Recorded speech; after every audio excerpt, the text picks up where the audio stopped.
পারুলকে লুকিয়ে কিসের ফোন দিয়ে আসছে রায়ান? ভারত নাট্য উৎসবের মঞ্চেই ফাঁস হবে রায়ানের গোপন প্রেম। আমরা এমনটাই দেখতে পারব আজকের পর্বে। চলুন বিস্তারিত জেনে নেই।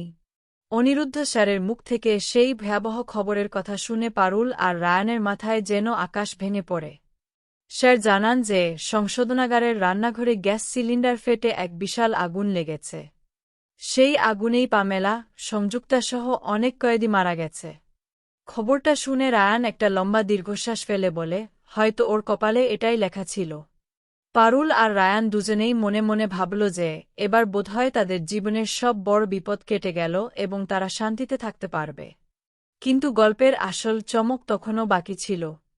দেখা যায়, লুকাস, পামেলা, শিরিন আর সংযুক্তা আসলে মরেনি, তারা সবাই বেঁচে আছে। আগুনের সেই খবরটা ছিল তাদের জেল থেকে পালিয়ে আসার একটা বড় চাল।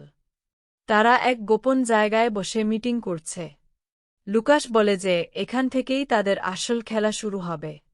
সংযুক্তা এক ভয়ঙ্কর হাসি হেসে জানায়, তাদের এখন একটাই লক্ষ্য, পারুল চক্রবর্তী আর পুরো বসু পরিবারকে একেবারে শেষ করে দেওয়া। এদিকে বাড়িতে শুরু হয় নাটকের জোরদার প্রস্তুতি। পরদিন ভারত নাট্য উৎসবে রায়ান ও বসু পরিবার মিলে নাটক করবে, তাই সবাই মিলে মহড়া দিচ্ছিল।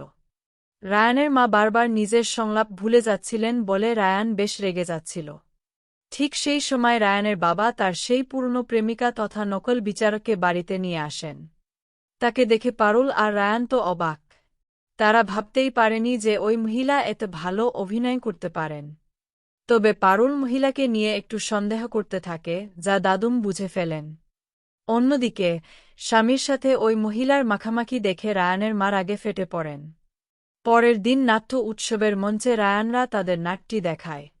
নাটক শেষ হওয়ার পর যখন পুরস্কার দেওয়ার সময় আসে, তখন পারুলের বুক দুরুদুরু করতে থাকে। সে মনে মনে ভগবান ভুবনেশ্বরের কাছে প্রার্থনা করতে থাকে, ঠাকুর, আজ যেন আমি রায়ানের মনের মানুষের নামটা জানতে পারি। ওই মেয়েটা কি আমি নাকি অন্য কেউ, সেটা জানা খুব দরকার। আমি আর ধৈর্য ধরতে পারছি না। পারুল অধীর আগ্রহে অপেক্ষা করতে থাকে সত্যিটা জানার জন্য। বিচারক হাতে মাইক্রোফোন নিয়ে ঘোষণা করতে শুরু করেন, এই ভারত নাট্য উৎসবে সেরার সেরা পুরস্কার পাচ্ছে। পুরো হলাঘরে তখন নীরবতা।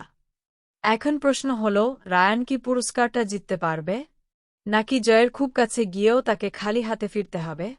আর যদি রায়ান জিতেই যায়, তবে কি সে সবার সামনে পারুলের কাছে নিজের মনের কথা খুলে বলবে? পারুলের এই দীর্ঘ অপেক্ষার অবসান কি আজ হবে?